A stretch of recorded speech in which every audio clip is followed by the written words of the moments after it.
આજે દિવ્ય ભાસ્કર એપ પર ચોમાસાના એવા વિડીયો જોઈએ જે તમારે એકવાર તો જોવા જ જોઈએ। વરસાદના સૌથી સુંદર દ્રશ્યો જ્યાં પ્રકૃતિ સોળે કળાએ ખીલી ઉઠી અને જેને બસ જોઈ રાખવાનું મન થાય તે જોઈએ। આ છે પાવાગઢના અતિ સુંદર દ્રશ્યો। પંચમહાલમાં સારો વરસાદ થતાની સાથે જ અહીં ઝરણા જીવંત બની જાય છે, જે અદ્ભુત નજારો સર્જે છે। નવા જીવ પણ ખીલી ઉઠે છે। પાવાગઢ શક્તિપીઠ સૌથી પ્રખ્યાતમાંનું એક છે। હવે પંચમહાલના દ્રશ્યો જોઈએ, જ્યાં પર્વતથી ખળખળ વહેતા ઝરણા લોકોને મંત્રમુગ્ધ કરી રહ્યા છે।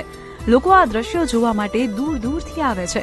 હવે આ જુઓ, મેઘરાજાએ ધમાકેદાર બેટિંગ કરી પછી ચીખલીના રિવરફ્રન્ટ પર કાવેરી નદી પર નયનરમ્ય દ્રશ્યો જોવા મળ્યા। તડકેશ્વર મહાદેવ મંદિર પાણીમાં સમાતા એવું લાગતું હતું કે કાવેરી મહાદેવ પર જળાભિષેક કરતી હોય। અને આ દ્રશ્યો છે દક્ષિણ ગુજરાતના સૌથી ઊંચા ધોધ કહેવાતા ચિમેર ધોધના। અહીં 300 ફૂટ ઊંચાઈથી પાણી સીધું નીચે પડે છે, જે પ્રકૃતિ પ્રેમીઓ માટે આખો વિડીયો જોવા માટે ડાઉનલોડ કરો દિવ્ય ભાસ્કર એપ।